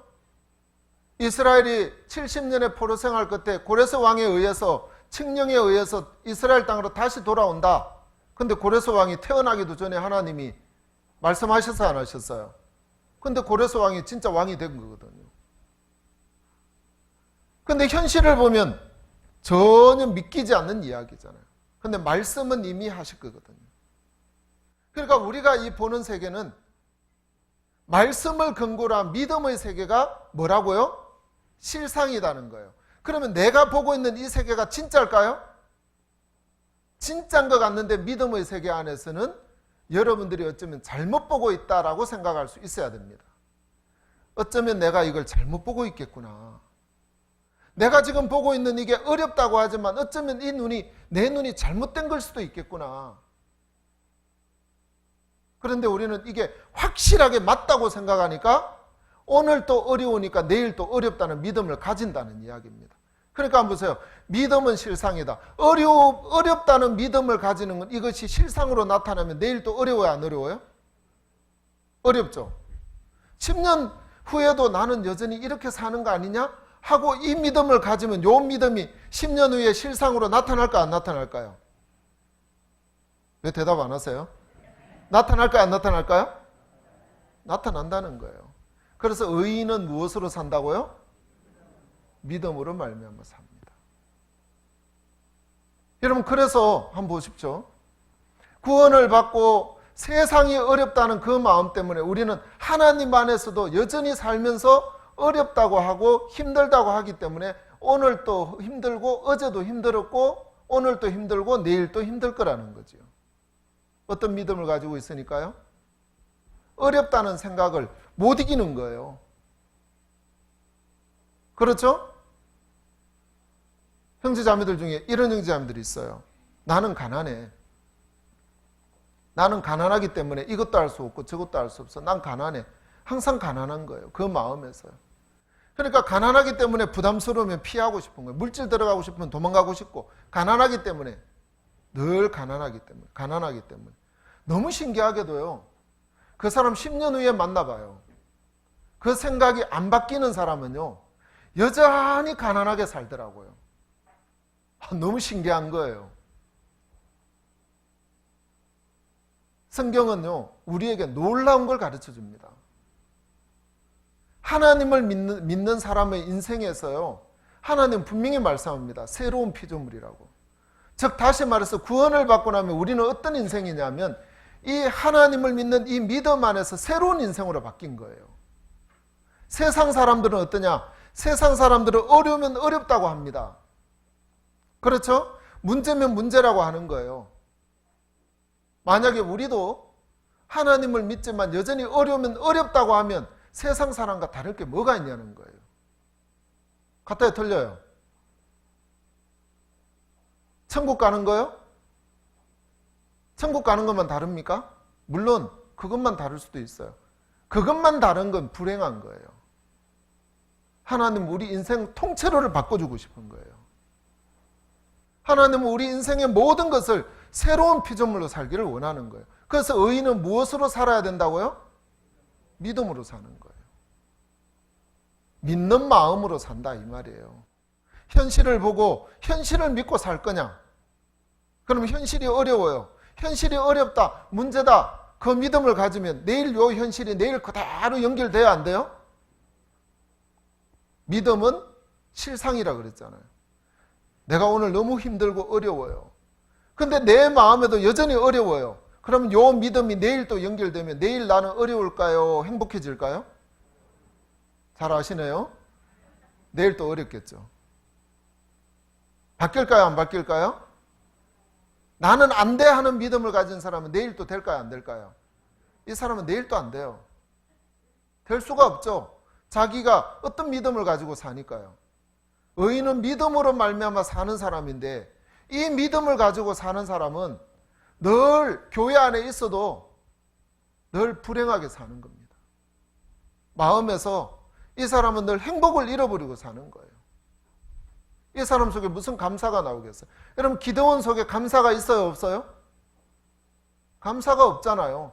기도원 속에는 감사가 없는 겁니다.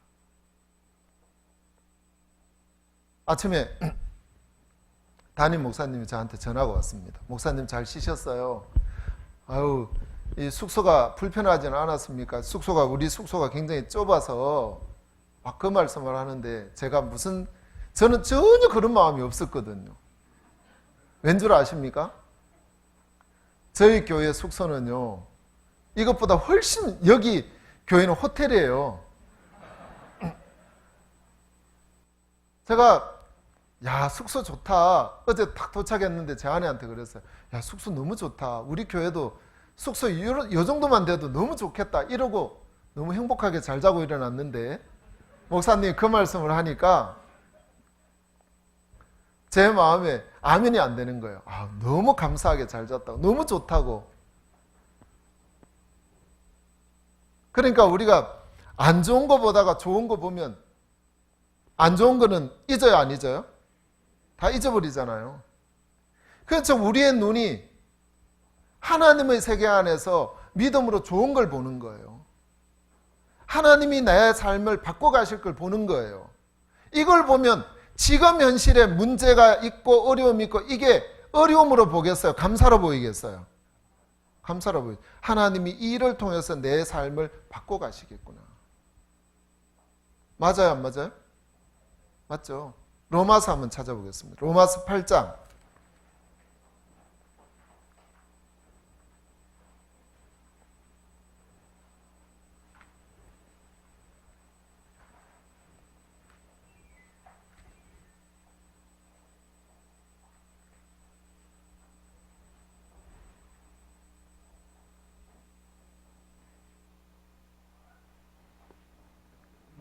(28절입니다) 28절 같이 한번 읽겠습니다. 우리가 알거니와 하나님을 사랑하는 자 곧 그 뜻대로 부르심을 입은 자들에게는 모든 것이 합력하여 선을 이루느니라. 자, 여기에서 좋은 것이 합력하여 선을 이룬다 그랬죠? 누가 또 예하면 안 됩니다. 모든 것이라 그랬어요. 여기에서 모든 것은 좋은 것만 있어요? 나쁜 것도 있겠어요? 나쁜 것도 있어요. 모든 것이라 했으니까요. 그럼 하나님 안에서는 하나님의 눈으로 보면 모든 것이 선이에요? 나쁜 것도 있고 좋은 것도 있어요? 아니요. 모든 것이 선입니다. 모든 것이 좋은 거라는 거예요. 누가 보실 때요? 하나님 보실 때요. 하나님 보실 때는 내가 볼 때 나쁜 거라 할지라도 하나님은 이 나쁜 걸 모아가지고 뭘로 바꾼다고요? 선으로 바꿔요? 안 바꿔요? 선으로 바꾼다는 거예요. 그러면 결론적으로는 좋아요? 나쁜 거예요? 그러면 우리가 믿음의 눈으로 보면 현실을 보는 거예요? 결론적인 걸 보는 거예요? 이 결론이 뭐예요? 말씀이잖아요. 그렇죠? 다시 히브리서 11장을 넘어가겠습니다. 로마서 8장 또 돌아오겠습니다. 두 개를. 두 장을 왔다 갔다 하겠습니다. 로마서 8장 손으로 잡으시고 히브리서 11장을 보겠습니다. 3절. 믿음으로 모든 세계가 하나님의 말씀으로 지어진 줄을 우리가 아나니 보이는 것은 나타난 것으로 말미암아 된 것이 뭐라고요? 아니니라 그랬습니다. 여러분, 지금 보인다고 해서 이게 보이는 게 다가 아니다 이 말이에요. 이미 보이는 것은 무엇으로 만들어진 거라고요? 말씀으로 이미 계획된 거다 이 말입니다. 말씀으로. 그럼 우리는 믿음의 사람으로서는 말씀으로 멀리도 볼 수 있어야 되는 거예요. 지금 현실만 이렇게 보는 것이 아니라 멀리도 볼 수 있는 거예요. 멀리도. 여러분, 멀리 바라보면, 하나님의 눈으로 멀리 바라보면 그것이 뭐라고요? 실상이다 이 말이에요. 그게 진짜다는 거예요. 알겠습니까? 진짜인 거예요. 아이들 키울 때요. 여기 이제 젊은 이 어머니들도 계시는데 아이들 키울 때 보면 아이들이 말썽쟁이 애들이 있어요. 그럼 말썽쟁이 애들 보면 속상해요, 안 해요? 속상하거든요. 그러니까 엄마가 어떤 믿음으로 키웠냐면, 이놈의 자식아, 너는 커서 뭐가 될래? 하여튼 문제다, 문제. 요 마음으로 키우면 얘는 크면 뭘로 크는 줄 아세요? 그래서 엄마가 뭘로 만졌어요? 뭐 될래? 너는 문제다, 문제. 문제로 만들었어요. 문제라는 믿음을 가지고 얘를 키워놓으니까 나중에 커서 문제덩어리가 돼가지고 나이가 들어도 엄마를 괴롭히는 거예요. 행복하시겠습니까? 아니요. 문제아이라 할지라도 뭘로 만져야 돼요? 믿음으로 만져야 되는 거예요. 그래, 너 이런다 할지라도 하나님이 너 훌륭한 사람으로 만들어 갈 거야. 하나님이 너를 이렇게 하는 건 분명히 귀한 사람으로 만들기 위해서 그럴 거야.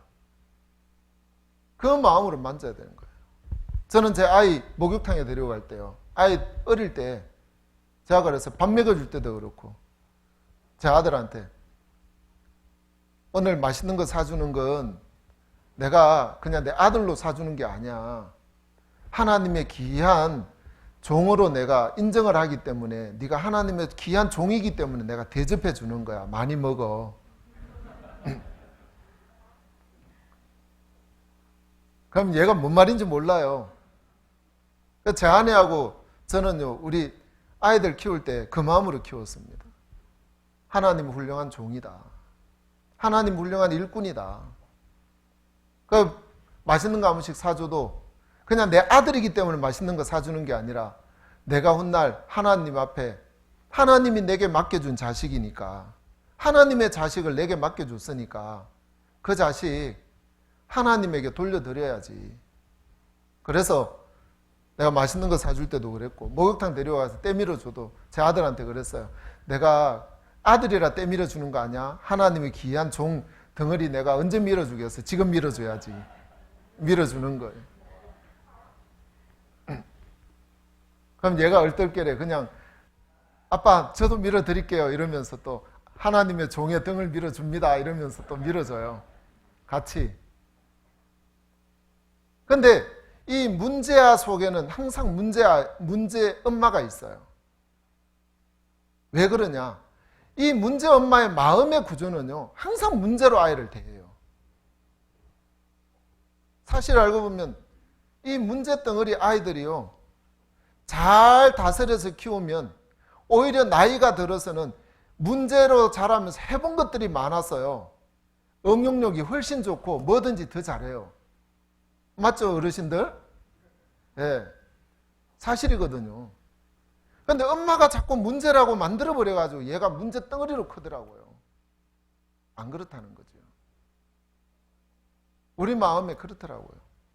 구원을 받은 그리스도인들이 얼마나 능력이 있냐. 이 믿음으로 사는 삶이 되어버리다 보니까 이제 우리는 이 믿음과 연결되어 있어요. 내 마음에 하나님을 볼 수 없는 믿음을 가지고 살면 이 믿음대로 내 인생이 만들어지고, 하나님을 바라보면서 내 마음에 소망을 가지고 내 인생을 그려보면 이 소망 안에서 내 인생이 만들어지게 되어 있습니다. 지금 여러분들이 어렵다고요? 어려운 거 현실이에요, 아니에요? 현실이에요? 예, 그러면 그 믿음대로 사시는 거예요.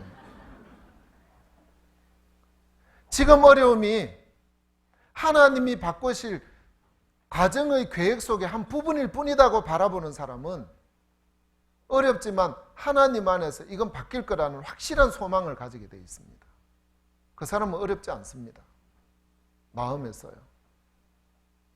그렇죠? 어렵지 않습니다. 로마서 8장을 보겠습니다. 다시.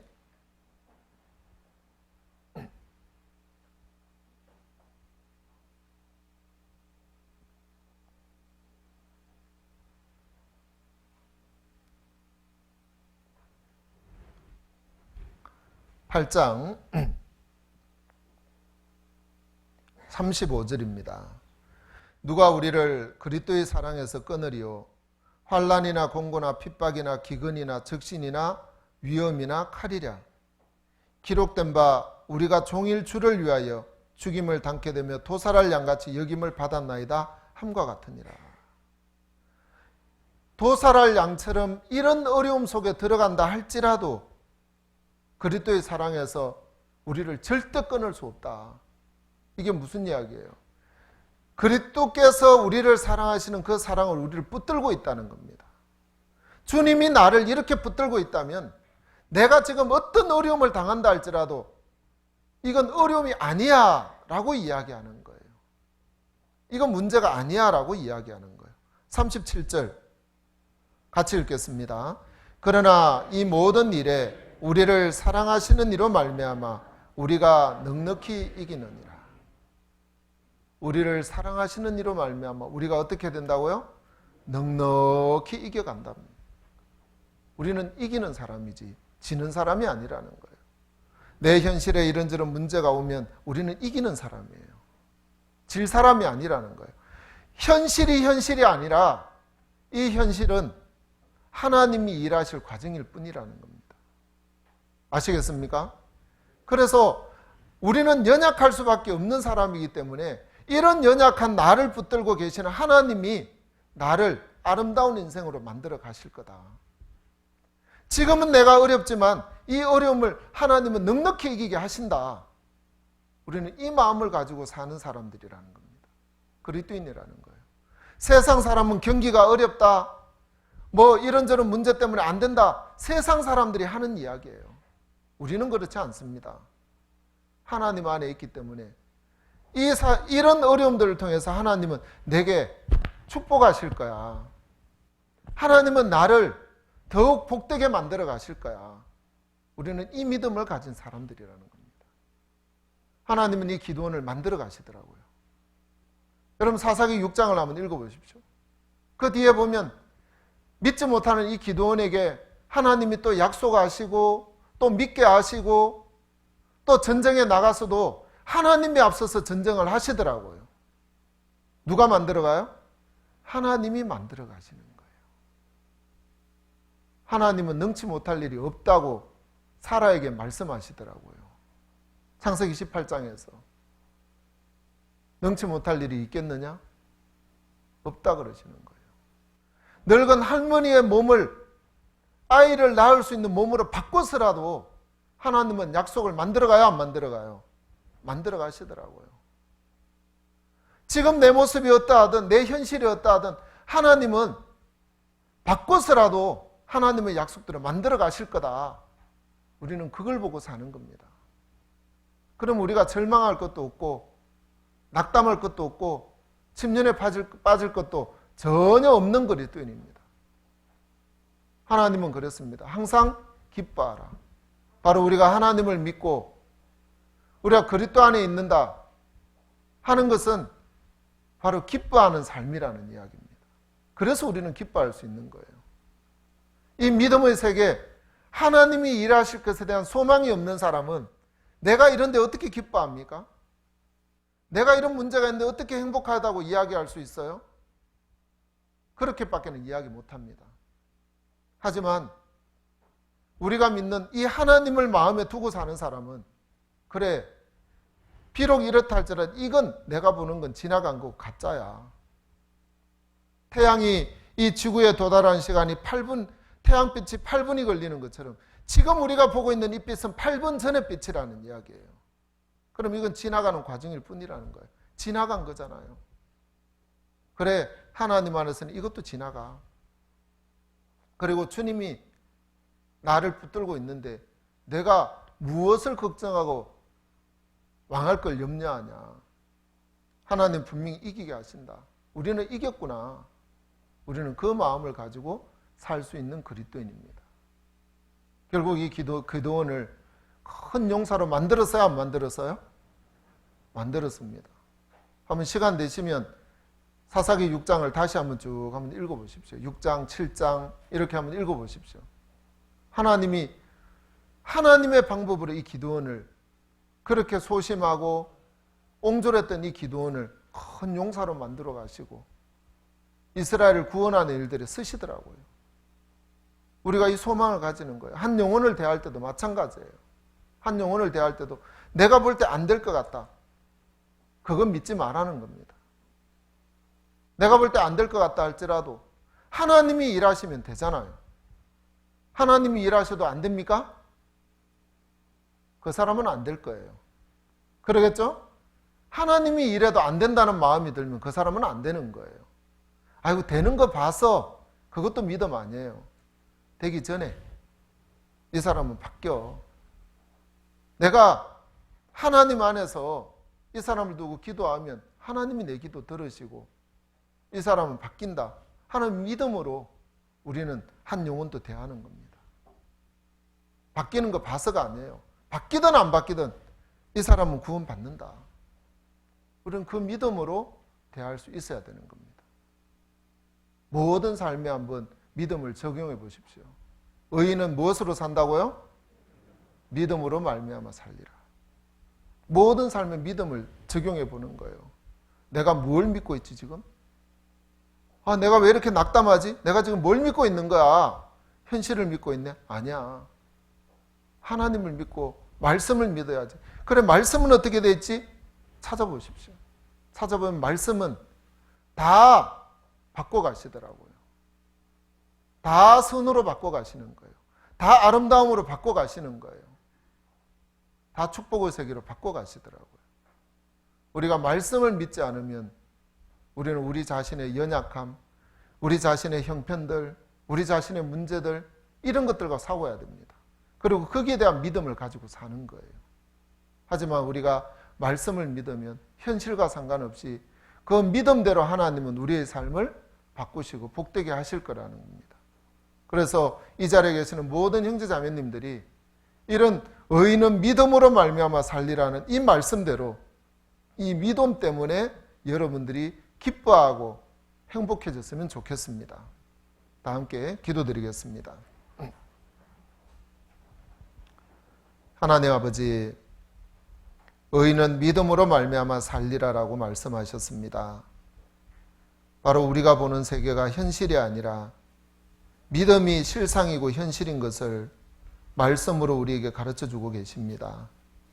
하나님 아버지, 우리 모든 형제자매들의 삶 가운데 이처럼 하나님을 바라보는 눈이 커지게 하시고 하나님이 일하실 것에 대한 소망을 믿음으로 가지게 해주셔서 하나님께서 지금의 모습이 어떠하든 지금의 형편이 어떠하든 바꾸시고 또 은혜롭게 해주실 것에 대한 그것을 미리 보고 기뻐할 수 있는 형제자매들이 되게 해주시길 부탁드립니다.